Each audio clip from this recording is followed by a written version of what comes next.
Is one thing done? Wait, Damn it.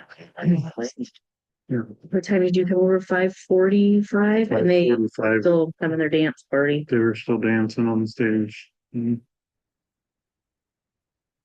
are live. Thank you for.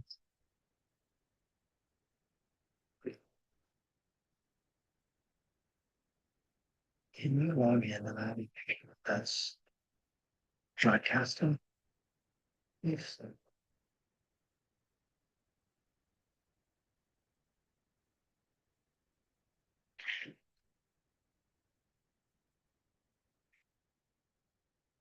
This Yep. flyer. Thank you.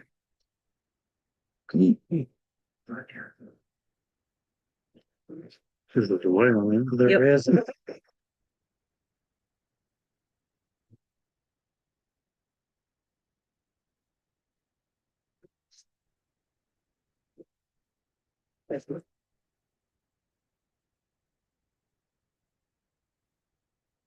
You don't have to be kept separate now that he's right. Okay, not that. No, but I just didn't know how we would. Right. Approve them for sure. Sure. Today. Sorry, I didn't realize that right here. Oh, you're fine. Did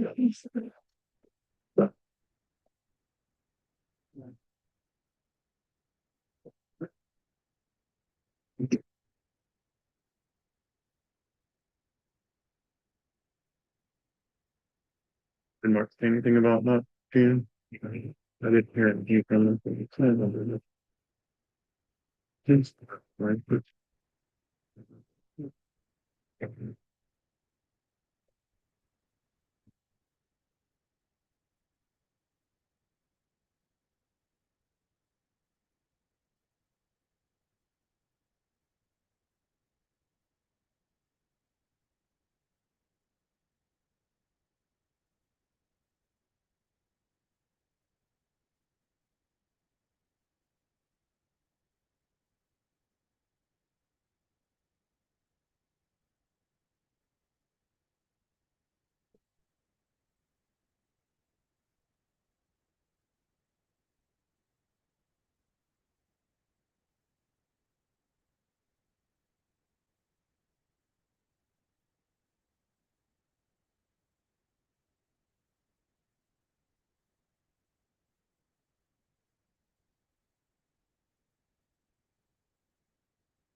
All right, guys, it is 6 o'clock. We'll go ahead and call the meeting to order. I need a motion to declare an open meeting. Make motion to the second. Motion by Bobby, second by Hannah. Voting, Julia, Yes.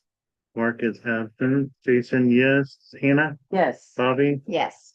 and Hope is missing. And all right.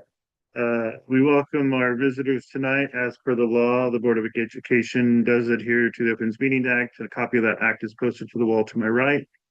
This meeting has been properly advertised according to that policy and the Nebraska Opens Meeting Act. We'll go ahead and review the consent agenda. And the consent agenda also includes that extra page of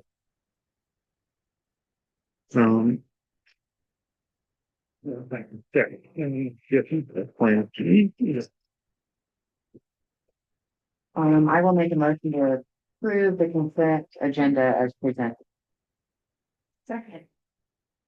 Motion by Hannah, second by Bobby. Hannah, do you have any questions or comments? No. Bobby? No. Julia, have any questions, comment? I do not either, so we'll go ahead and we'll vote. We'll start with Julia again. Yes. Mark is absent. Jason, yes. Hannah? Yes. Bobby? Yes. Hope is Coming back. coming up. All right, at this time, we'll do public comment, but I don't see anybody unless Mrs. Blecko would like to publicly address us. All right. We'll go ahead and we'll move forward to employment. Is there anything? I have nothing to report, which is good news. That is good news. So we'll go ahead and skip by employment then. The tech pointing, we were waiting for. Do we want to throw that at the end then? Can we, We can. please? The next thing on the agenda is under new business, B, consider approving of bids for the track RFP. So on the agenda, I did hyperlink both the specifications as well as the bids that we received. And I was somewhat surprised by Midwest Track and Tennis's bid. Their competitive bid that they bid with Fisher Track, because they're the ones that they bid the track before. They gave us the budget bid of what, $85,000, I think it was. And so when they bid this, I was surprised it came in at $105,090. Excuse me. The other bid, Fisher Tracks, was higher than that. I think it was 110. I called Midwest and asked them, what's the deal? And they said that they bid the specifications that we had, and then I asked them, so I thought I wrote the specifications according to industry standards and what you do. And they said, well, yes and no. And they have language in this revised bid, their voluntary alternate bid. And they have a proprietary system. So this is what they recommend for use on their tracks that they do installations on. And so this bid is $84,200. And it's not exactly according to the specifications that we had provided to them. The gentleman I talked with said, he's been doing it for the same company for 20 years.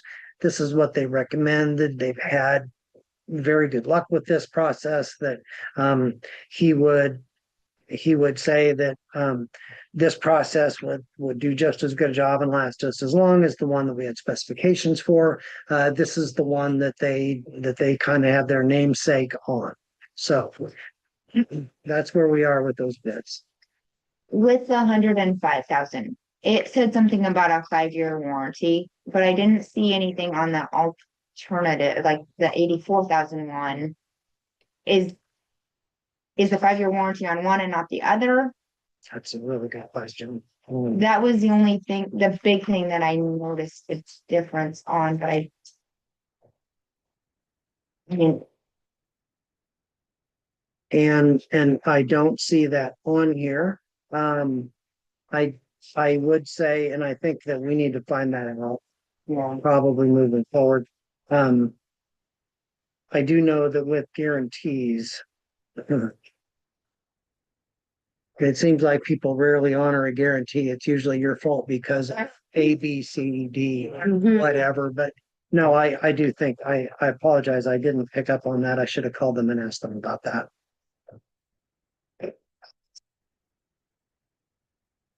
and I didn't know, like, I looked at it and I was like, maybe they're just two different companies that have very similar titles, but if they're the same, but it makes sense if you call them in, but Yeah. that was my only question of, was there a big price difference because of the 5-year warranty or not? Yeah, 24. Yeah, So the only response I got from him was it's their proprietary system and it's their, it's kind of what they have their name on, is what he indicated was the difference. I mean, if they can guarantee their work and it's still 84,000, I mean, I feel like that's kind of a no-brainer, but I would hate to say, yeah, let's go with the 84,000 and then not have any, With the warranty package. right? What kind of feeling did you get? Did you talk to both companies or just I the did. Midwest? Midwest is the only one that I Okay. talked with after the bids. I Okay. talked with them both before the bids. So I think we probably need to find that out. And then, I also need to find out, what D zone is here. It's not checked. I'm not sure what that is. Because I know that when I submitted the request for proposal, I put anything and everything that has the rubberized surface on it. And I know that we have some big areas that I want to make sure that they're all done.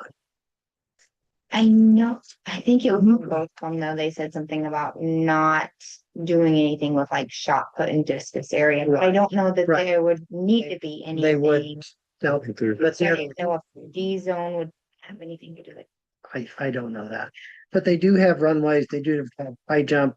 I want to make sure that it's all of the end zones, that there's additional area like over to where the bleachers to go up the wall to the bleachers. There's some additional area there that's beyond a regular track.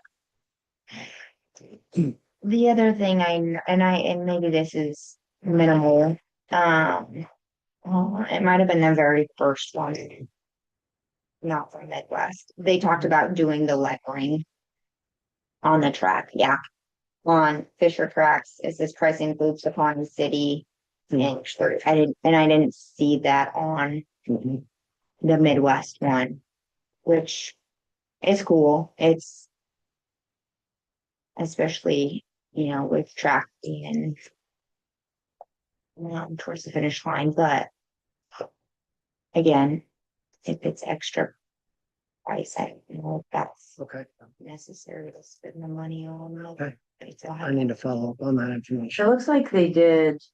I was just trying to look at the schools around here that they did, and Humboldt High School was done with the Revolution product in 2021. I wonder if they'd be able to say, you know what I mean, how it's Yeah. held up or what they thought of them.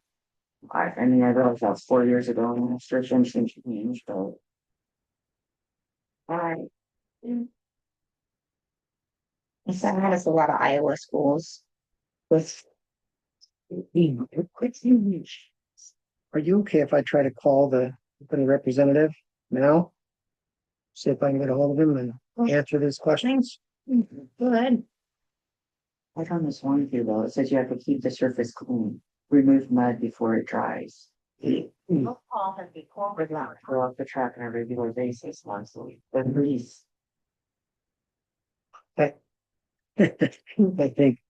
think that you'll have a hard time getting warranty work That's done awesome. unless you can prove your material was Very specific.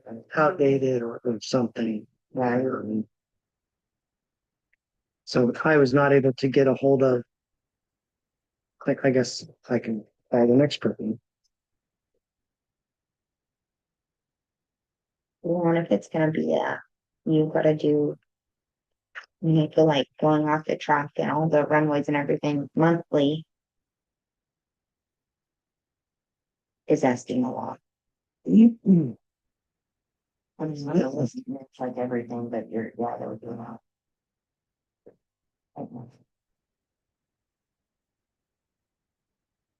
Why such a big stuff?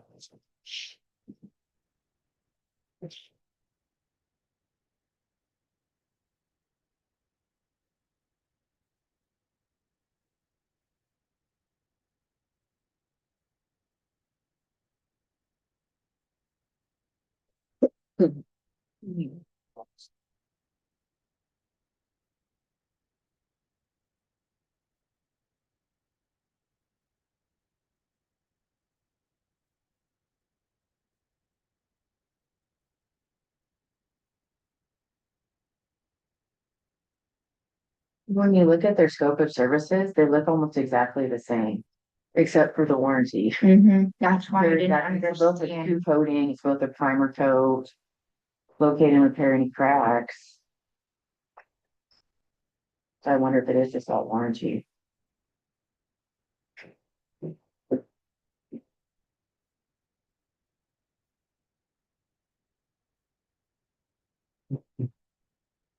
I think we gotta decide on this by, Well, I know that with the timeline, the time restrictions that we put in there.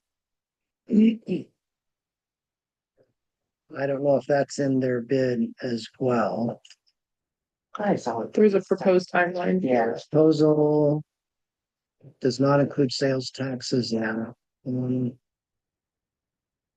prior to. Yeah, for anticipated award verification, so then, but then nothing until, yeah. approval. Construction meeting.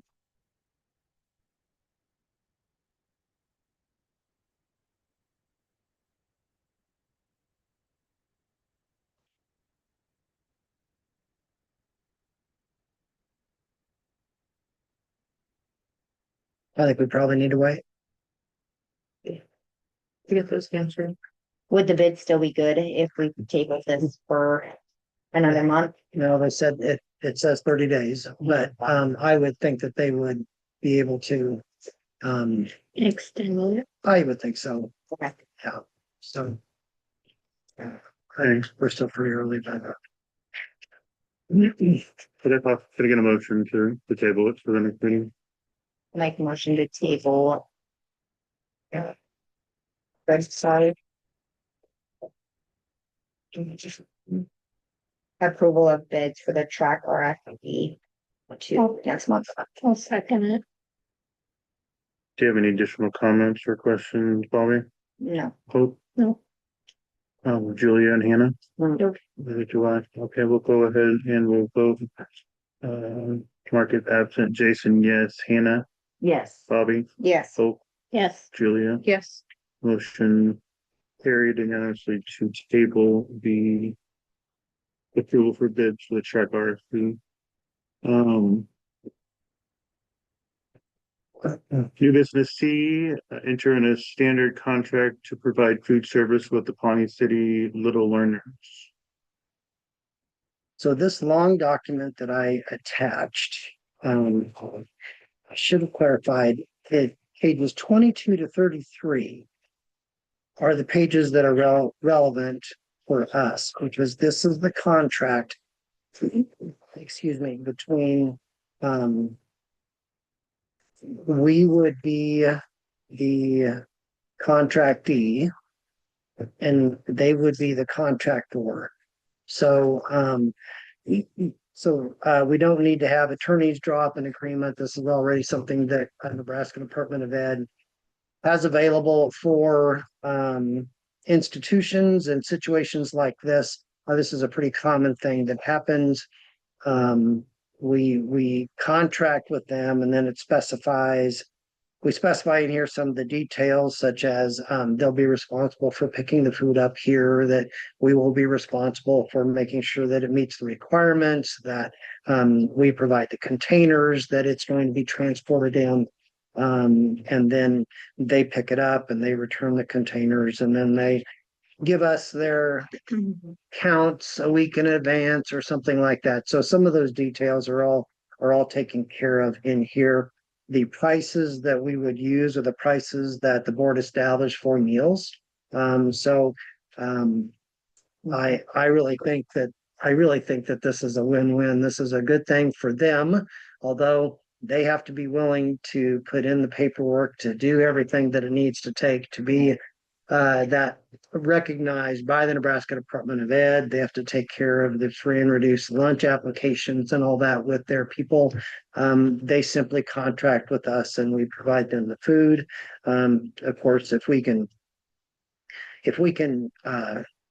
increase our output and the number of meals we serve with some of the same overhead, it's good for us. So I would suggest that we go ahead and move forward with this. They want to be able to start this somewhere around the 1st of January, potentially, if they are recognized and have their inspection completed by that time. Perfect. Well, I'll make a motion to enter in a standard contract to provide food service with the PC Little Learner as presented. I'll second it. Motion by Jason, second by Hope. I have no other questions. I don't even. Hannah, Bobby, and Julia. I just had one little question, and this really has nothing to do with passing it, but so what do they do like when we don't have school, when They they don't- still have daycare? They have to come up with their, They do. okay. They have to, it may be something that we can work out with them, that we can provide them a day or two in advance. Sure. Okay, I But just- otherwise, they have to come up with that. And that's all. What about during the summer?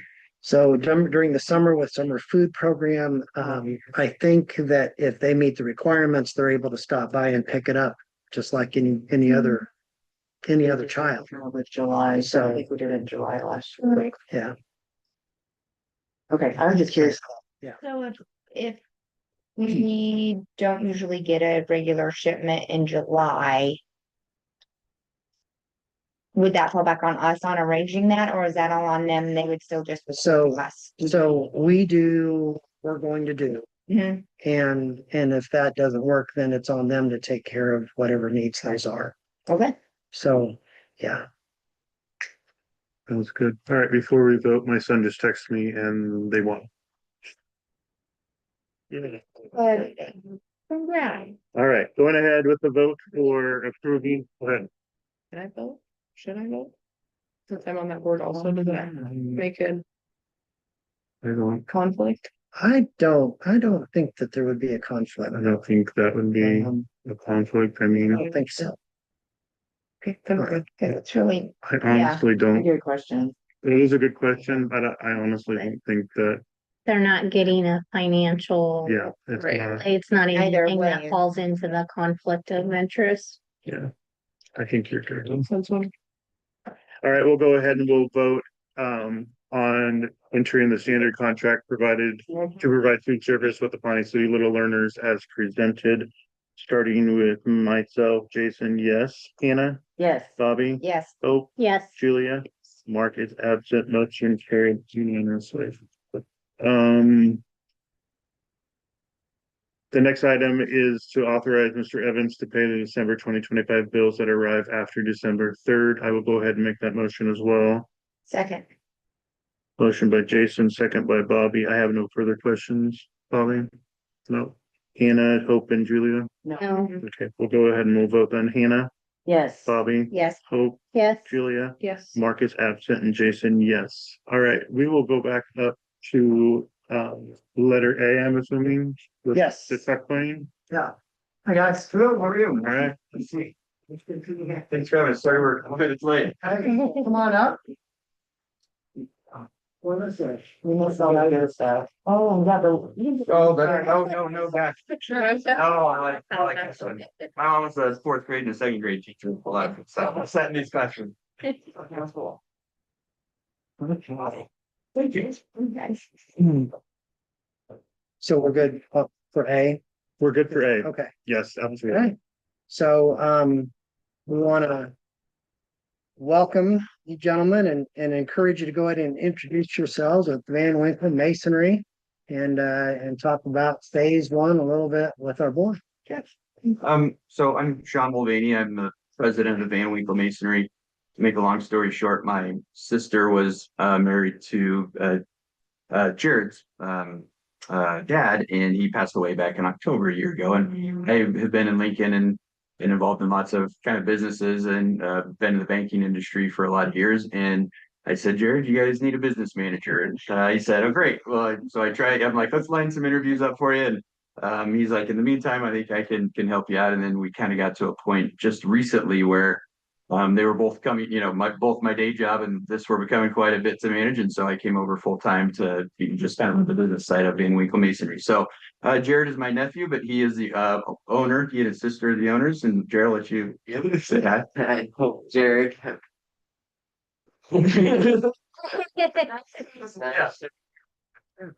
So Jared's a Mason and has been a Mason his whole life and went to Beatrice Public Schools and he's learning to be kind of the master Mason. So that's really kind of where I came in to say, you know, what can I help with? Because he said I just don't have the capacity right now to learn how to do both. So he's being a sponge right now and really learning from our senior Mason who was with Van Winkle Masonry when I was a tender back when I was in college. So it's just I'll be honest, they have worked with, like, they worked with that for 25 years.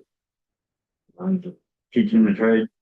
so Jared's dad was a Mason and his grandpa was a Mason, so third generation. I heard a rumor that your great grandpa was also a Mason, so technically fourth generation Masons. But Van Winkle Masonry has been in Beatrice for the three generations, and Dennis, his dad was a Mason for Van Winkle Masonry as well, and he passed about 15 years ago. So they were both there when I was there back in the late 90s, when I was in college. So we long story long, I guess that was.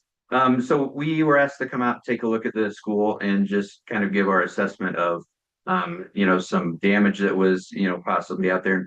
Really, in looking at the building and the history of the building, there's been lots of improvements. There's been changes, whether we put a new roof on or there's a new downspout or just kind of normal weathering, hailstorms or anything like that. Anytime those changes are made, things need to be put back in. So downspout is a perfect example. And once you drill into those downspouts and you pull the old one off because of a hailstorm or whatever and put a new one on, if you don't put it back in the same way and seal it up properly, then there's always kind of some water issues. And so as the building has matured and changed and gone through different, renovations, there have been fixes that have been made, but no one, I'm assuming, was really, we need a new roof. Well, we don't need to get a mason to come out and consult on that.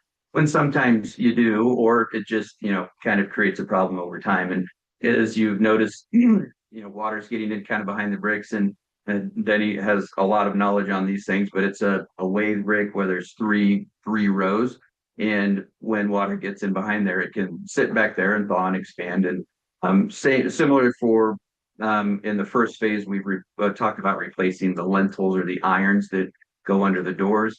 As you notice, they kind of sag a little bit and they're crumbling, and that's just from water getting in over time back behind there and then kind of deteriorating that. So just it's a great old building, but and through all the changes that have happened and all the maintenance that's been done, it's just kind of created some issues over time. And if they don't get addressed, it could certainly lead to much bigger problems. But it's not like the building's going to fall down tomorrow. So we're asked to kind of put together a two-step approach or a multi-phased approach. One would be to really just address the water issue and get everything shored up. And that would also also includes replacing those lentils or those irons to make sure that, those are new and we can address and get the water issues done. And then the new lentils won't continue to get water that's coming out of those. So the first phase is to spend a lot of time, looking at what's anchored into the building and where there might be some water issues, cracks, pointing the grout that's in between. We'll have to go in and grind that out in spots and replace it. And then phase two would just be more of a getting it back to kind of the original condition and taking a better look at some of the smaller cracks. So if it's a large crack that's going to let water in, we'll take care of that. If it's a cracked brick face or there's a crack that's a smaller that wouldn't necessarily pose any issues, then that would be kind of addressed in phase two. So still lots of things cosmetically and structurally that would want to be addressed in phase two. And we kind of put it together in these multi-steps for budgeting, but if we can put them together, and if we can address everything at one time, we could probably get a little bit more efficient with, we're not having to drive out here a different set of times. So if you guys said, hey, we want to move forward with phase 1 and 2, I can certainly kind of reprice and, that eliminates our drive from Beatrice and different things like that. So there's some efficiencies by kind of putting them together as opposed to let's do this and let's do this. As far as specific questions or anything, I've got the experts here, so fire away. It's my long-winded conversation. Well, I know, I really appreciated walking around with you guys. I was trying to remember when that was, if that was in October, late October, maybe it was. Yeah. So identifying those areas that need to be in phase one. I mean, as we looked at things, of course, for me, being a novice, I see lots of different things. How do you identify what those things are that really need to be corrected at this time in phase one? I mean, versus some more cosmetic issues or just some other things that can wait. Stopping the water getting in is the main thing. Anytime there's moisture behind there, like right now, this weather right now, all the water, moisture is back there is freezing, so it's expanding. Just pushing the things apart, which is creating a bigger issue. It's a bigger crack, more moisture getting in. So everything sealed up is the main, keeping the water out is what main problem. Yeah. The whole thing. Yeah. And I guess Like you see where behind where the gutters went, everything, you could see that there's colorization behind the gutters and everything. Yeah. That's all just moisture getting in behind there. Behind there. Yeah. Okay. and I guess and there's certainly gonna be spots where there's water that's being let in that you can't see. But yeah, that's why we have the experts that will, so they would, go through and do an assessment, and we're gonna focus on this section today, or so cosmetically with phase one, other than having nice new irons or lentils around those doorways and stuff, which you'll certainly see, you may look at the building and go, well, what did we just spend the money on? Because you can't really see that we did anything too fancy.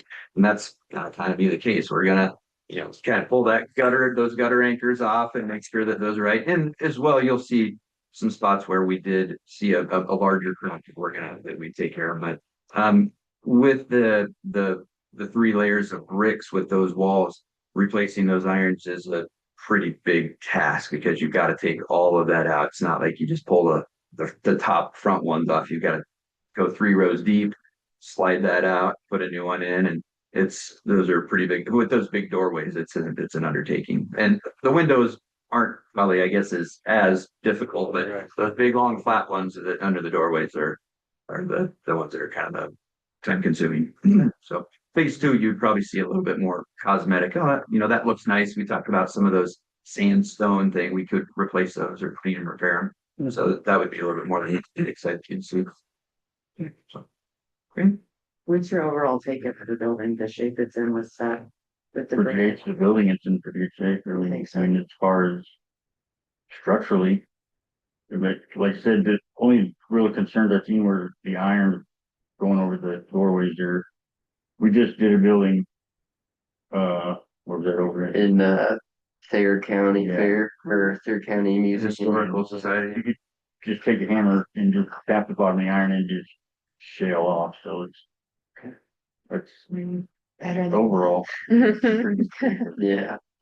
you can see it's like probably that much in the center, and that's like 6 foot span. That's pretty good rock.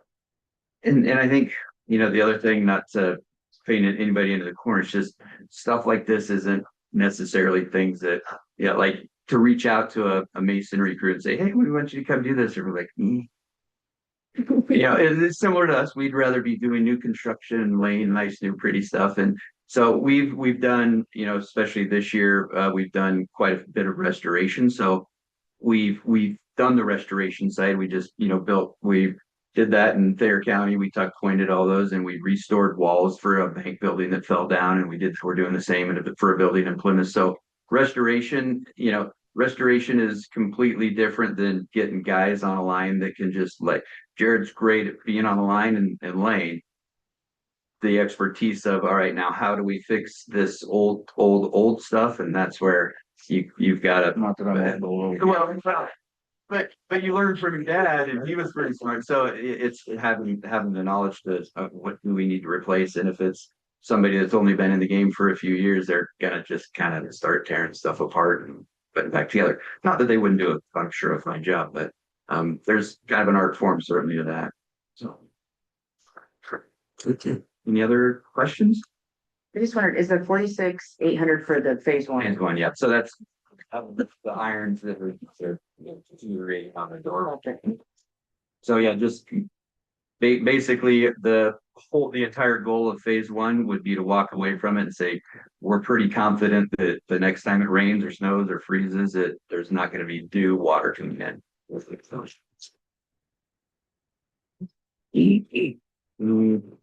What would phase two entail? Phase two is gonna be a little bit more cosmetic, so the smaller cracks that you can see but aren't necessarily a water threat.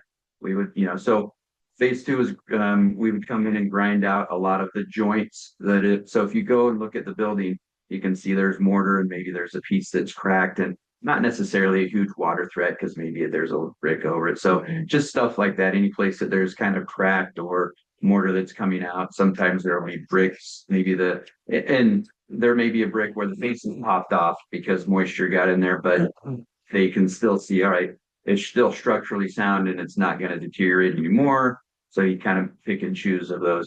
And one thing that we have in phase two that I didn't necessarily quote, which we could certainly talk about, would be if there's a mass replacing of those sandstone, like yeah. Hey, we want to replace 30 of these, those can get really expensive. So right now we would just clean around them, make sure that they're set.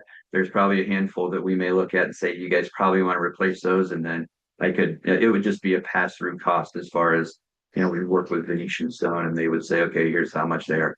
They're certainly not cheap. We did a mailbox that was 24 by 24 and it was $450. So, but if we've got smaller ones, they usually have cash for those and we could replace them. One additional thing to that would be if you've got 5 or 6 of them that are this design, well, that's an old design and so if we replace one, it may look weird to replace one, so you may replace a couple extra if they're on the same wall or whatever, so. So nothing in phase two that's necessarily, More cosmetic. yes. Yes, more, yep. And more cosmetic, but again, a small crack. 10 years may lead to something, but Okay. phase one is just all water. Phase two is all right, let's fix the cracks but to say that phase two is purely cosmetic, it would be not doing it justice because there's still structural things that will be addressed in phase two. But phase one's more about water. And we'd replace, if we can find a match to some bricks. So the brick that maybe the face did pop off and it needs to come out because it's compromised, we would work with Endicott, Yankee Hill to see if we could find a similar match. They're usually pretty good about that stuff. So 4 to 5 weeks, how many individuals are you estimating are going to be working during that time? Is that a crew of 5, 4? I would be the 5th, but I like looking, yeah. I used to get up on this couple of years ago. So yeah, it would be just our 4 crew Okay. and myself popping in. Right. Yeah. And there are, obviously with school stuff, there's, lots of stuff wants to be done during the summer. So we could, potentially schedule phase one, when summer kicks off, but as to say that we could just dedicate that entire time right here I'd be lying to you because there's probably something that would come up we have to pop off of. So if we can get the structural stuff in the water, like those lentils done at a certain time. And I mean, if you said, hey, let's move forward, but don't do anything that's going to disrupt the flow of traffic, we could then say, all right, well, we can pop over here for a week that we're down and we can do it. So you said, let's move forward, but the lentils or anything that's going to disrupt the flow of traffic, let's wait to do that during the summer. Then we could, kind of spend a week here, spend a week there, and we would kind of address it that way if that would work for you guys. But we could also schedule it all at once if that was a must.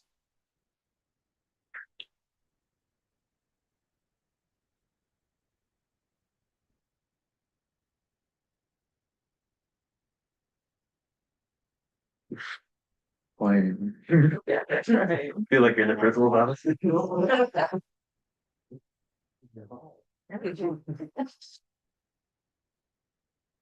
I don't have any other questions. Thank you. Great. Guys. Okay, yeah, obviously, let me know if anything comes up afterwards and, kind of go from there. Okay, Yeah. Thank you so much, Jeff. Thank you, guys. gentlemen. Have a good night. Appreciate what you guys do.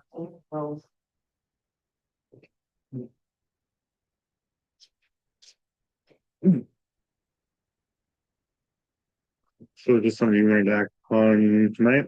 Uh, if the board is prepared to, if there's additional information that you'd like to have, we can.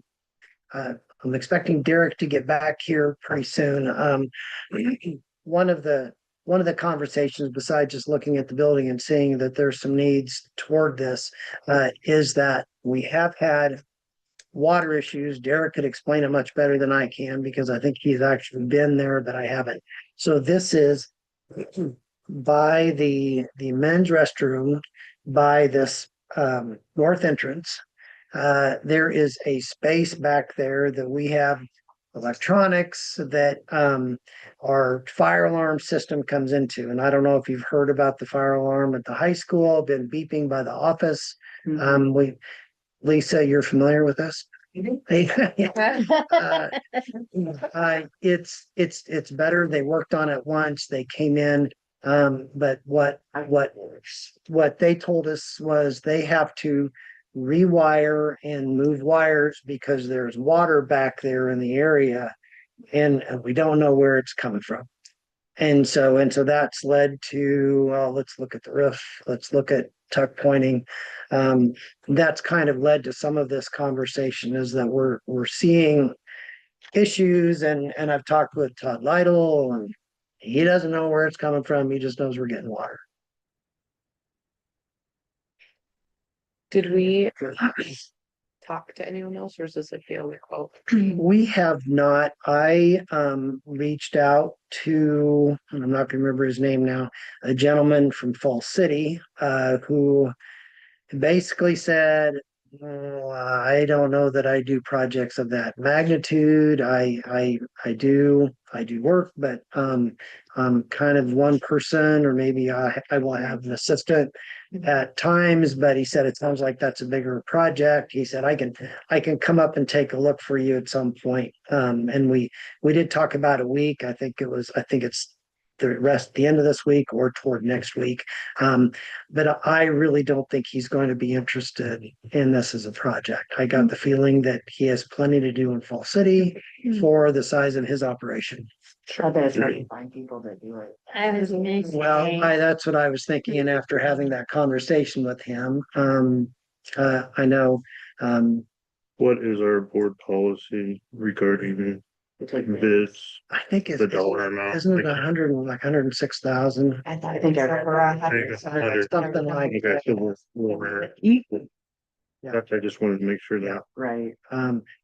I know, with the rental of the boom lift, I know, Mr. Ness volunteered his family's boom so that we would save that expense. But that was not included in their cost estimate. I tried to do some rough estimates, of hours involved, to get an idea. And so 4 guys, if they're working 40 hours a week, that's 160 hours. 160 times 5 weeks, so that's $40,000 for labor at $50 an hour, which I think most people, contractors that did this, calculate that per hour as much higher than $50 an hour. So if they're actually going to be putting that work in, I don't feel like this bid is out of line. But I've already said all I know about this information. Right. I mean, I wish that I was more of an expert on it. I do know that when we went around the building, and visited Denny over here was very knowledgeable. I mean, he knew exactly. He said, well, it's 3 bricks deep. This structure is, and there's nothing else holding it up in the air other than the bricks. And I mean, he was in visiting with him, and then we'd point out different things and ask him about it. And he was very knowledgeable. about it. I appreciate that they all came. Yeah, that's Mhm. especially if they're a four-man crew. Yeah. That's half of them right there. They had more than that here. Oh, did they? When they came to look at the building, there were, gosh, I think there were at least 7 of them over here. When they have the knowledge to be able to know for the nooks and the stuff that I I think that wouldn't would know be what hard. to look I at, mean, I agree. I think that would be hard. hopefully. Personally, I think I would be good moving forward with this because my concern is the longer we wait, that's more water that's getting in that is gonna eventually cause more and more issues and it sounds like we've had many leaks even in the last couple of years that I told them about that. Even with that, and structurally, those lentils that they're talking about, those need to be taken care of. Mm. So and that's something that I would say that, if that was my house, I would be doing for sure.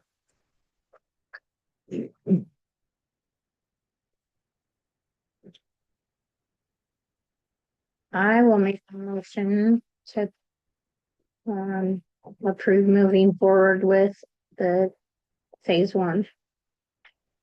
Second.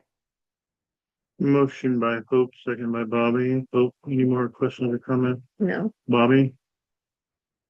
Just, do we need to discuss that? I know he said something about doing phase 1 and phase 2 kind of together, but I guess, do we even need to discuss the possibility of going ahead with phase 2? I guess I don't Do I have really, a dollar amount to be able to approve phase 2? yeah, Well, yeah, there is a dollar amount Oh. in phase 2. They included that. Yeah. I, Is it not? Does he say it was? oh, is it not in your package? Yeah, all I see is Okay, the phase 1. okay, well, I guess I was only considering phase 1. and I'm fine with that. I just didn't know if we needed to discuss that option now. I mean, I My honest opinion is that I don't think with the discount that we're gonna get is really gonna be enough to justify doing it right now. can I guess I look at our. Yeah. Phase 2, is that How an long additional is that? 37? Yes. 37. And, I would feel better about it if we had done work with them and we felt like we had gotten what we paid for before. Yeah, we're approving That's that. my thought. Yeah, I'm fine with that. I Like I said, think it's a reasonable question to ask. Right, these ones, I'm gonna do them. I have a question, and it definitely would have been more appropriate while they were here, so that's my bad. But just when I think about water and standing water and water getting in, like if there is some sort of mold or anything, like is that something they deal with? Do we have any idea on that? I doubt if they I do. doubt if I they would would. think it would be a different company. Okay. To deal with it. I would hope if they saw something like that, they would I say. mean, I would assume so. With Yeah. the type of work they do, I'm sure they've seen all sorts of stuff, but. Okay. Right, what a good question. All right, we have a motion and a second to approve the proposal for phase 1 for Van Winkle Masonry. And we'll go ahead and we will vote starting with Bobby, yes, Hope, Yes, Julia, Yes. Mark is absent, Jason, yes, Hannah. Yes. Motion carried unanimously. Before we go on to our informational report, your contract was put in. It's not on my list. it was on the one that was on the website. It was. Okay, so is that the next thing that's on the in new business? Yeah, Yes, Okay. yeah, it was not in the package. I printed those before. No, you're good. So I just need, I the have next them. thing is, Yeah. where is it at? Approval about, Oh, consider approving the renewal contract for Mr. Evans, superintendent, contract as presented. So it'll be just the same thing that we've done in years past, renewing it for 2-year contract or renewing it for an additional 2 years. I make a motion to approve the renewed contract for Superintendent Todd Evans as presented. Second. Motion by Bobby, second by Hannah. Bobby, questions, comments? Nope. Sorry, Hannah, I can't talk and write at the same time. All right, Hope, Julia? And I have no either, so we'll go ahead and vote with Hope, Yes. Julia, Yes. Mark is absent, Jason, yes, Hannah, Yes. and Bobby? Yes. Motion carried unanimously. Did you by chance print that and the changes I have a copy of it. with the changes? Yeah. And I can come in tomorrow. But Okay. that's fine. Okay. That's fine. All right. On to our informational report. So Mrs. Blacka, you are up with the counselors.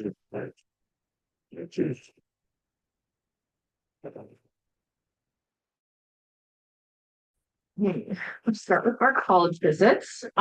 In November 12th, we took a long road trip to UNK. I had 9 students sign up for that, and it was great. It was a lot of fun. A lot of them just like the feel of UNK's campus. They like the dining hall, the art building, just that campus feel. And it was good to go someplace where we haven't gone before. We went to K-State. The kids loved that. They really liked how it's like UNL is very spread out. K-State was a little bit more content, so they kind of like that cozy feeling. We had the visit on Friday to Gap Year at Bay High. That's a 9-month workforce program that is very hands-on in entrepreneurship and business, photography, animation, design, fashion design. So kids are excited to check that out. I am too. And then on Monday, the 8th, we are going to go to Concordia. Leadership teams, they are doing fantastic. Hopefully you guys can see what they're doing on social media. We're having those fruit and veggie deliveries. We have trivia that kind of through. I think that staff know that on Thursdays we do those handwritten notes, so staff always enjoy getting those. Our tribe of service group, they just went shopping for Thanksgiving feast for community members. Indian Impact Group, they're having a ton of fun doing some staff appreciation. They just planned their activity for December, and then also acknowledging those staff nominations. So it's a lot of fun for them, and I think the staff like getting things, and then also seeing like who nominated them for staff to throw them on. SEC registration, that is going super well. Last meeting we had 65 seats filled. We have 74 seats filled, which is great. CNA is ready to go, so very excited we're able to have that. Yesterday was our huge reverse career fair, and it was a lot of fun, and our juniors did a really, really nice job with that. They've been working hard in the new class, Pathways to Success, and essentially they had to market and pitch themselves to industry. So instead of like a typical career fair, like you're going up to the employers, like when it's flipped, the employers are going up to them to market and pitch themselves. I just put some feedback from the judges in there just to kind of explain what they thought, what were strengths, what were things that we can improve on. And I'm a person that like my mind is always going. So we have some ideas in the works to try to make it even better next year. Really liked that it was challenging for the kids. They like the communication skills. They like the organization of it. Just thought it was really good for the kids, and they wish that like their own kids had something like that. So definitely want to continue this. Feedback rankings, I just asked for judge feedback, and I asked for overall feedback. What was the timeline like, the facilities, the food, the concept, the student evaluation process. So I really enjoyed getting it on that too. The kids are going to give me tomorrow in class. They're going to give me their feedback, and we'll be thanks to the judge posting things.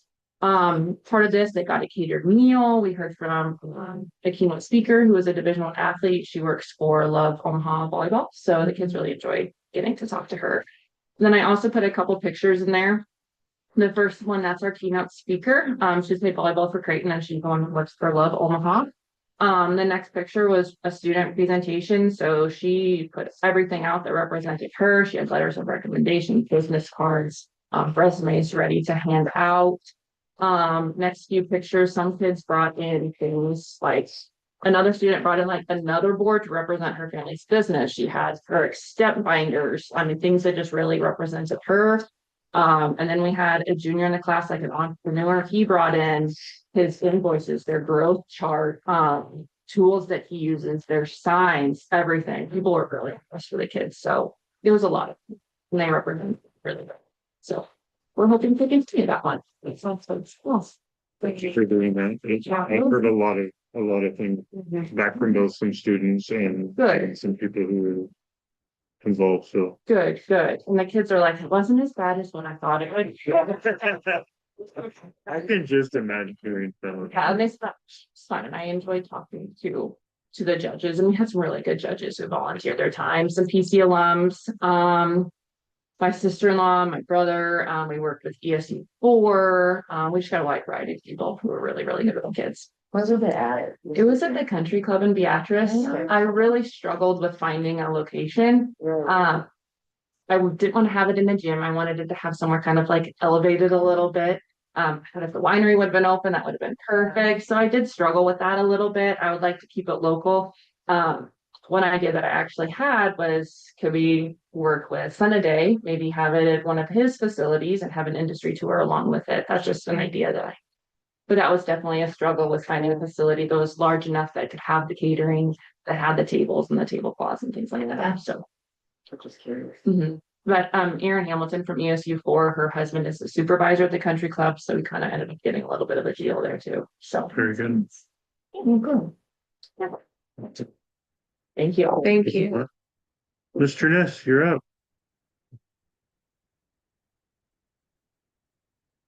Okay, one other thought about River's career for and the from the last company, say. At the beginning of the semester, it was a little bit of a struggle. I mean, we're talking about juniors, so you know, some of the upperclassmen and some were resistant to the class. The class is you have to be very reflective, very thoughtful. You have to be willing to engage every day, and not just engage by thinking through it, but being willing to engage by, you know, talking through things at a personal level with other classmates or a staff member. And so I think especially some of the boys, they didn't want to go talk about their feelings. In reality, it's about design thinking. It's about being intentional about your thoughts and the choices you make, and really reflecting on yourself enough to understand the choices that you're making and where that's taking you. And so it's a lot more than just talking about your feelings. And I think now, after seeing this kind of this culminate in this event, but having seen this semester go by, I think that the kids really see, oh, there was a point to this. I went yesterday because being the first time I wanted to see it, and I made sure I saw every kid, talk to at least one judge so I could kind of see the product. And I was really proud of how they did. The kids did wonderful, just great, really proud of them. But they were so confident and they were so prepared, and you could tell there was a lot of energy that went into it. And so I was really proud of them, and I think it's been a great opportunity for them, something I look forward to continuing. Is that a semester class or full year? Semester, and so then we flipped them to ACT prep this next semester. We were able to push our date back, and so the state basically gives us testing windows to choose from for the ACT. And we've typically chosen the first one, mostly because we wanted it to align with SCC registration. So we had those scores back. A lot of the kids now are able to take the AccuPlacer. And so we don't have to worry as much about the registrations for SCC. So we're able to push the ACT back until early April this year. So that means we get, you know, almost 4 months of prep with them. And so I'm excited about that too. So enrollment, we gained 1 since the last meeting. The AQuest report, I brought this up last time, and I copied and pasted that line. So I should say on 11/26, back on 11/26, that became available to the public, that data for this coming year. So that link there, you can Google Nebraska Education Profile and just search Pawnee City. That link is directly to our district profile, and then you can break it down and look at elementary school or secondary school, and you can see how our scores have changed. At the high school, we were elevated to excellent, which is the highest rating you can get. So that was a positive. Obviously, that's not saying that everything's perfect and we don't have things to work on, but it is, I think, reflective of some of the changes that we've been working hard to make. So specifically, one of them that we noticed in the report was our attendance data, fewer students missing large amounts of school, and that adjusted our score. It all starts with your status score based on your assessments. So your MAP and SCAS, ACT, those standardized test scores. Then you can get adjustments on the way based on other things that you're doing. The elementary, I think, got a little bit of unfair shake. They're at a good rating, so good, great, excellent, needs support to improve, good, great, excellent. And the elementary scores, in a lot of ways are really, really good. So, we do have a designation specifically with special education that we're working on, and I really would expect the scores to continue going in the same direction. So feel pretty good about that, for the most part. Something I wanted to bring up, I get an opportunity to go to this Learning Forward conference. It's in Boston. It's a national conference, and being in a small school, we don't get the opportunity to do that.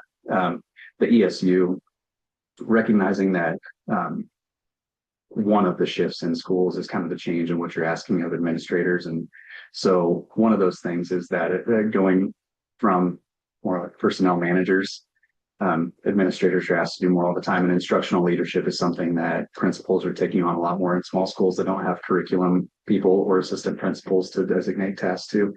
So the ESU, through our consortium, found this opportunity and made it available to a principal from each small school in our region. So that's next week. Wish it was somewhere warm, but still, it's a great opportunity I'm looking forward to it. Today I had a little bit of time in between a couple of the plays and was looking at the sessions again, and there's some really awesome opportunities there. So I'm looking forward to that. On to activities really quick. Just winter sports are starting up, so I don't have a lot to report there. These are the roster sizes. So girls basketball is 16 and boys are 14. Again, this year, I was talking to another AD from Lawrence Nelson today, who was here for play production.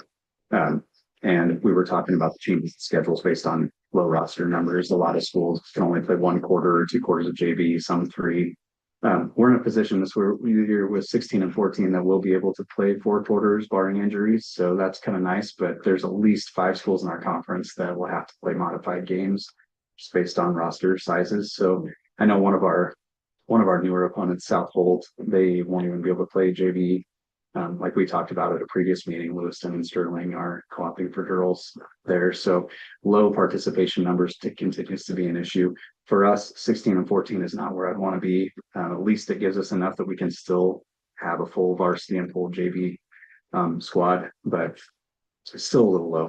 Our wrestling numbers for a school our size are pretty good. We've got 6 total, 5 of those are boys, just 1 girl wrestling this year. And I don't quite, because of the way the seasons overlap, I don't quite have the junior high wrestling numbers confirmed yet, but the junior high boys basketball, we've got 9. We've got a lot of young teams. So, like our junior high boys, most of the 7th graders. Our high school boys, it's really freshman and sophomore heavy. We've got 2 seniors and I think 2 juniors now. So got a lot of youth this year. So hopefully that means young energy. And then we hosted district play production today. There were 8 teams here. It went really good. Mrs. Bloss does 99% of the organization for this day. So she had everything set up from which staff members are going to bring food for hospitality to who's going to sit and take money at the gate. And so it was a great day. The kids helped out a lot. It's not shushing people in the hallways. Yeah. So it was a nice day. There weren't any problems at all. We finished just before this. I just came over after getting kind of the last few out the door. We tabulated the results at the end of the day. We won, which was awesome. And I included the scores on the back just because I thought you might want to see it. It was kind of neat. We were the unanimous first place choice with all the judges, and 60 is like a perfect score. So 2 out of 3 gave us a perfect score too. So it was really encouraging. And we got the outstanding tech crew award, and then Tyler got the one of the 2 outstanding performer awards for our district. So it was a really good day. They've done great all year, but today was another one where I felt like a lot of kids had their best performance. So we have a lot of the plans already made, just in case, and then it happened to come true. So we got the hotel arranged and the bus arranged, and I think we're ready to go. So it's been a great season so far. Hope to keep that going. They should be really proud of themselves. They've obviously put in a lot of work, so the coaches, but it's sure paying off. It's been really fun to watch. There were people openly crying today during the performance, and it's kind of neat to see when kids actually perform at that level, and people kind of get lost in the story as opposed to just watching kids deliver lines on stage. You can tell that they're doing something great, and they did. So that's all I had for tonight. Do you guys have any questions? I think so. Yeah. Thank you, Derek. Thank you. Thank you, Derek. Mr. Evans, you are up. Yeah. So I've been in touch with the Alert roof system from Erie, Kansas. They're the company that put the roof on the high school, and they did that in two different phases. And the early 2000s is when they did that. So 2001 and then maybe 2004. So I contacted them. I thought they would be the company to contact to make sure that any of the seals up there are taken care of, that were watertight, at least on that front. AHRS came and took a look at the gym ceiling. Alan Schmitz with AHRS, and I've worked with him before, and so he was going to get us some information. I happened to find information in a folder. Energy Craft Systems out of Norfolk, a bid from 2017 to do basically what we're talking about doing, but they were going to install insulation as well. And of course, this was before the insulation was put on top of the roof since that time. So that was $50,000, $49,000 back in 2017. And so I would imagine that's doubled at least. And I would imagine that's the dollar amount that we're going to be seeing from HRS too after talking with Alan Schmitz. I don't have anything finalized yet, but not just some of that information. Mallory Brannick, it will be student teaching here in second grade this coming semester. So we're pretty excited about that. Glad to have her. I'm going to skip the next one and come back to that. Computer cycle, I did want to share just with you so that you are aware that it's out there. Whenever we talk about big ticket items, large improvements,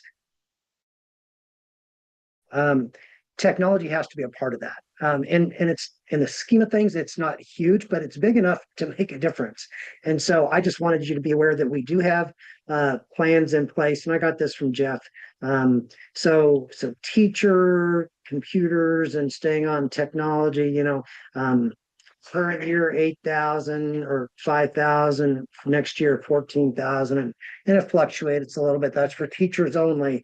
And then student Chromebooks, our next big ticket there will be in 2028, and he's got it close to $90,000. So I wanted you to be thinking about that as we talk about long range financial planning. This has to be a piece of that. So we don't want to lose sight of that. So, and that's really if we're able to keep that on a 5-year rotation for those Chromebooks, that's we're going to be lucky. I know they a lot of times the technology guys that they push for 4, and of course administrators usually push to 5 out of them just because that pencils out a lot better. So I just wanted to make you aware of that. We do have a December 19th negotiations meeting scheduled. And then I had to do our election certification for the county, and it looks like Bobby, Hope, and Julia are going to be up for the next round. So just wanted to share that information. The next item I want to share is a conversation, and I don't want, I'm not asking for any information or anything like that tonight. If you have thoughts about that between now and our January meeting, I welcome you to visit with me about it. I don't want to open up an old wound. I know that this was something that's been visited about before. I have some new information though that I do want to share and have you think about just a little bit about some possibilities. So I'd like to start with some of the thought processes or the rationale behind the possibility of adding a position here at the elementary school. Currently, my contract is 7/10 superintendent, 3/10 as elementary principal. And I'm sure you've heard this information before that the position is more than a full-time position. And I can tell you that that's true. Right now, I would say that the side of that that's getting shorted is probably the elementary principalship. And I know, Derek experiences some similar things, just in a different way. Uh, you have all these things that you want to do as an instructional leader in your building. And then things happen that start chipping away at the time that you've got to spend on being an instructional leader. You take care of the things that have to be taken care of, the information for the board meeting. You know, for me, some of those information, you do what you have to do. And then some of those other things that you really should be doing, but you don't get around to, don't get done. And so I think that I wanted to bring that up because I do think that there's an issue there. What I'm going to talk with you about, includes the possibility of changing my contract to, maintaining 7/10 of a superintendent, but reducing me to 0.15 of a principal. And we'll talk about that just a little bit later, as we get into more details of that. Some of the challenges that I've seen that I really think, um, are already addressed in the strategic plan in some way. So I mentioned instructional leadership. I know that, literacy really needs to be a focus. Derek talked about our AQuest and our ATSI designation, which is from our special ed scores. Take a look at that website, that's available, our Nebraska education profile. When somebody researches a district, that's first thing they go to. I mean, when I saw this position was open, first thing I did was pulled up that information that's online. That tells me a lot about the school district. And that's some of what we're judged by. Literacy is really going to be important. This district has done some amazing work in math. And so, we don't want to let that slide. But it's time to start really focusing on, literacy. The textbook adoption is part of that. And when we're done, some of the materials, are over there against that wall. If you're interested in taking a look at them, more information is available in a digital source. So if you want to take a look at that, I think maybe I shared that digital source with our curriculum committee. But anyway, just a little bit about that. I think that that's really going to be a focus, and that's going to need some time. Something else that, I see as I think that there is a need here, but there's grant money sitting here for us to use. And that's that 21st century grant. That's that 60,000 approximately, for an after school program. I really think that, we need to focus our energy on a summer program using that money, and that money can be used for a summer program. Along with that, we can combine, some of our work on literacy, because that is for literacy, but we can use some of that grant money to help pay for, teacher training, some time for kids to become familiar with our new textbooks. Some of those things that teachers are going to have to do anyway. I think that we could do that during the summertime, and it would be voluntary, with some of our teachers. But I think that there's a possibility there, and a gap or something that I see is we have to have that person that's able to be that leader with that grant to really implement it. And we keep, and I'll talk about this a little bit with high ability learners as well. It seems like, we keep running into these things that need to be done, but people don't have the capacity in order to do them, within their current positions. And so I see that as a challenge, and that's part of why I'm bringing this to you. Elementary behaviors, is something that I think needs to be focused on. I come from very traditional, concepts of handling behaviors. And I also, my background is secondary. And so coming in, we worked hard on it. There's definitely room for improvement there. And I think additional support would help that situation. And that's part of the strategic plan. High ability learner, I mentioned that just a little bit. we had some individuals on our district leadership team put some information together. I think I shared that with you at the last Board of Education meeting. High ability learners, we have to have a policy, but in Nebraska, you don't necessarily have to implement it. I see this as being a gap right now in our district. We work hard as we should for our tier 2 and tier 3 kids, our students that aren't learning, they're not at grade level, they need help and support, and we need to be helping them. But we can't lose sight of our high ability learners and challenging them. And right now, I feel like that's a little bit of a gap. We do a lot of things for those kids, but it's not a program. It's not sequential, it's not put together, it's not coordinated. We don't necessarily have communication taking place with the parents of those kiddos. It just something that really needs to be a part of our overall program. And it's an area really that I see for improvement. So one of our targeted areas are to retain quality staff. The elementary special education position, I can tell you right now, is overloaded. I really feel like we have a good person in place right now. She's working hard at it. But I know early in the year, I said to her, "Are you eating lunch?" And she said, "I haven't been taking a lunch." And I said, "You need to eat lunch." And she has minutes of service that she has to provide for kids, and she's addressing that. And then she's been doing some of her paperwork after school, even late after school. And so that leads to burnout, and that's not a good situation. And I know that wasn't her first licensure.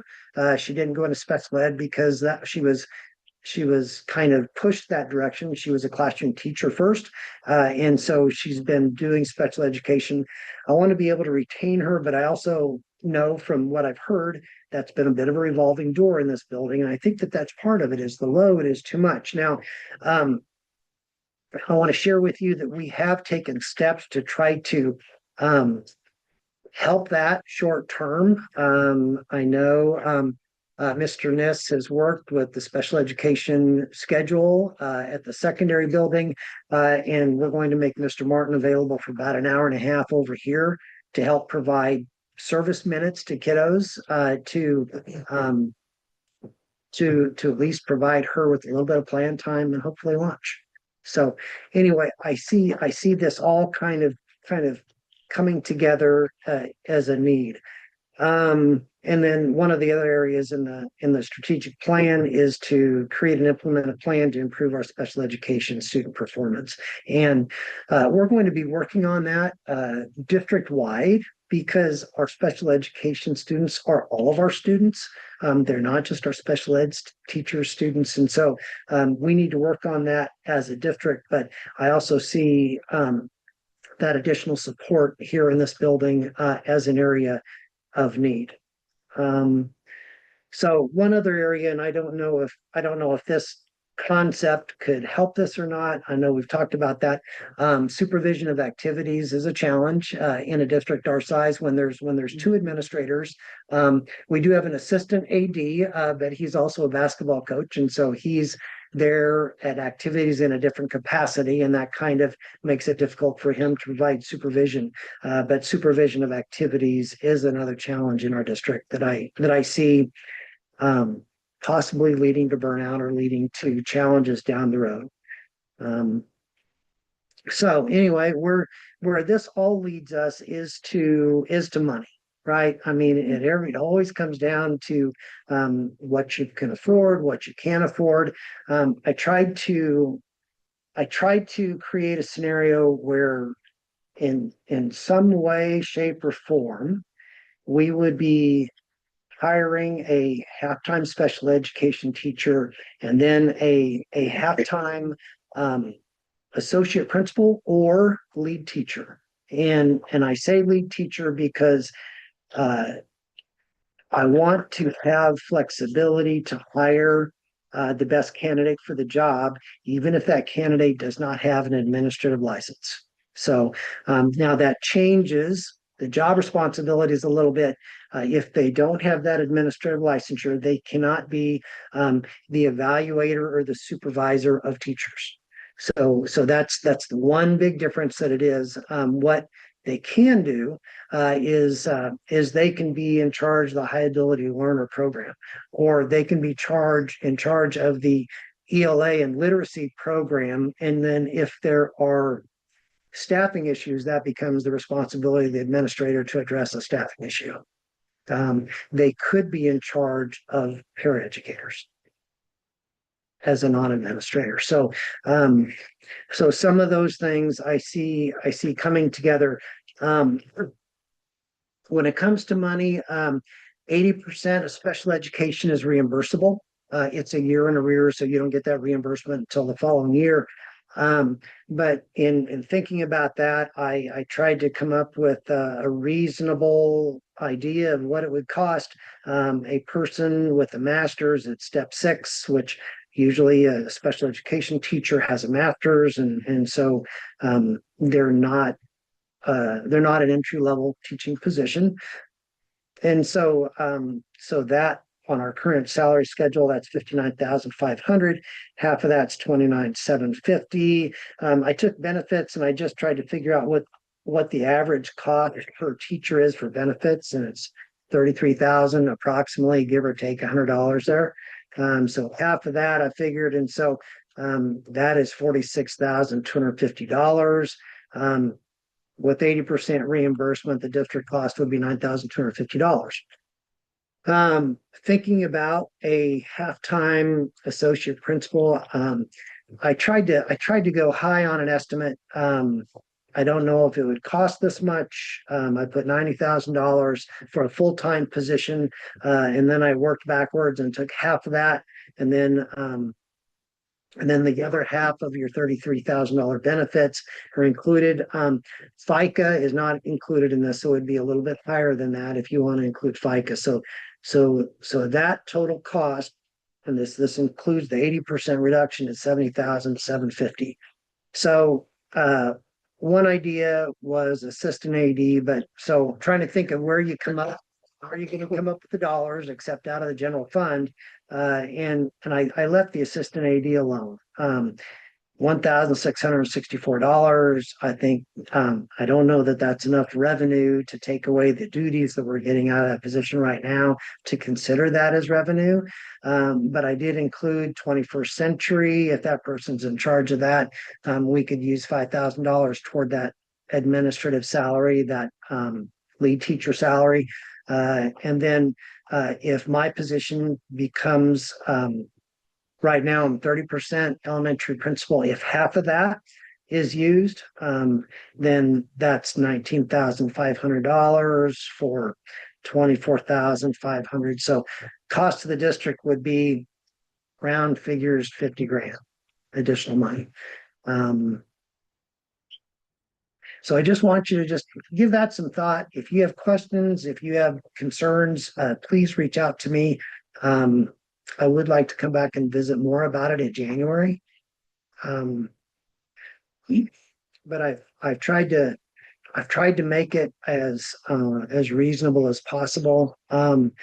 If I would lose 15% of my time, I don't see that changing a whole lot. With what I currently do, I might be able to walk out at 3 o'clock on a day and not feel guilty about it. So there is a trade-off to that. But I don't think it would change that much. So.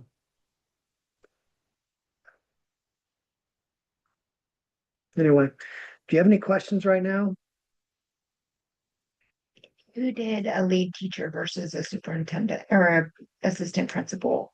Would they still take behaviors like Yes. they would still be able to do that? There's no. They would practice that. And I'm sure there's an equivalent in the medical world where you operate under the direction of the RN who has that authority. So they would operate under the direction of myself as the principal.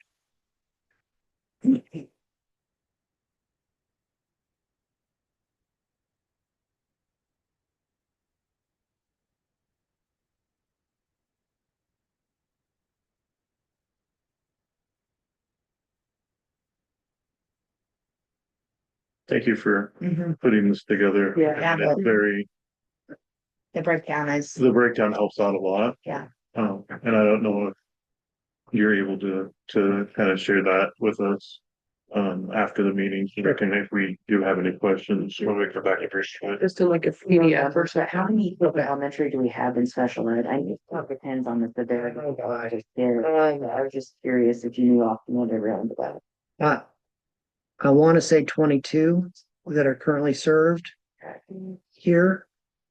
Um, but there's more than that, and it's confusing, because you've got preschool, and then we also serve needs for Head Start out of Table Rock. So there's additional kiddos that we have on our caseload now. Mrs. Hippen is usually the case manager for those students. Um, so that is within our department, but that is not necessarily with that one position, Sure. at the special ed level. And I don't see that number dropping.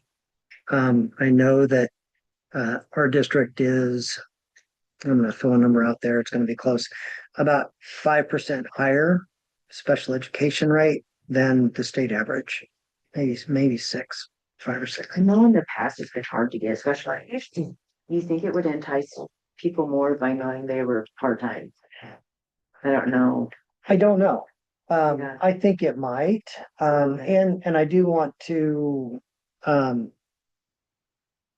the position isn't locked in to being exactly this position. So it's not locked into being exactly this.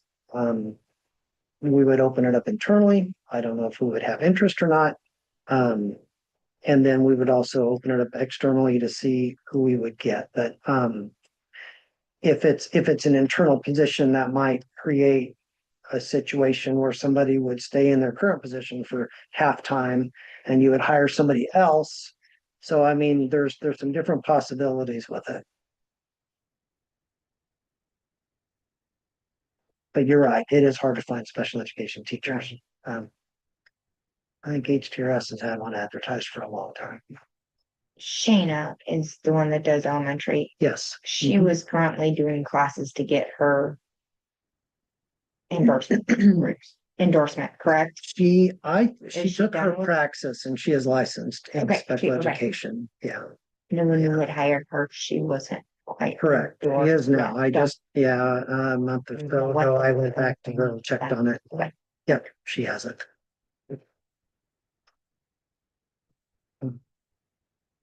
Okay, I think that's all I have for my report. So yeah, I will go ahead and share this with you and, please send me questions. I know there's things that I haven't thought about. So, Thank you. yeah. Report from strategic plan committee. That is on the agenda just because I don't want to lose sight of it. Right, okay. Um, I didn't remember seeing any. I just wanted to make sure there wasn't anything that was added after. so, Derek and I are gonna meet over Christmas break and try to go over that, identify information for our committees. And then I hope to bring information to you. I really think it would be a good idea for us to take a look at that strategic plan and break down a target area once a meeting and go over it in a little bit more detail and at least do that piece by piece A to great idea. stay familiar with it, to stay on top of it. If I don't keep it here, it gets put on the back burner pretty quick. So All right, last thing that I have on mine is buildings and ground committee report. I don't know that we have anything. So Okay. I know that we had communicated about the Phase one, about the phase- tuck yeah. pointing and about some of those other things, and that's part of why it got brought to the board as a whole, was because. Perfect. Before I entertain a motion to adjourn, I do want to tell the curriculum committee, and I believe that is myself, Bobby, and Hannah. Before the next meeting, we're gonna have our civics Oh. um review. We have to do it by legislation. We have to do it annually. So, 5:30 before our next board meeting. Okay, So Flower. if that works for you. Yeah, not We're on in- December 19th, but June. January, the January, January, the January. we're in meeting. Yeah. December, Yeah, correct? this is our regular January, or regular December meeting. Okay. And then on another note, it is the end of the year, so we'll be reviewing our committees. Oh. If you would like to email me, if you have an issue with one of the committees you do not want to be on anymore, otherwise I will probably just roll it over. Okay. If that works for you guys. I mean, if there's something that you absolutely, I don't want to be on, heck, then we'll entertain moving things around, but, I feel comfortable with the committees that we have now. I feel very comfortable with how they're represented, so I don't want to change that if I don't have to. But if you guys have something that you absolutely want to get off of, please let me know, and then hopefully I'll have those reviewed with Mr. Evan, and to present for the January meeting. Okay. All right. All right, I'll entertain that motion if somebody wants to do it. Make a motion to adjourn. Second. Motion by Bobby, second by Julia, voting Julia. Yes. Mark is absent, Jason, yes, Hannah, Yes. Bobby. Yes. Oh, Yes. we are adjourned at 7:27 PM. Thank you.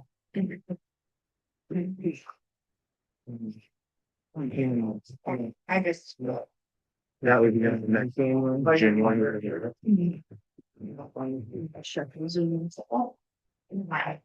First.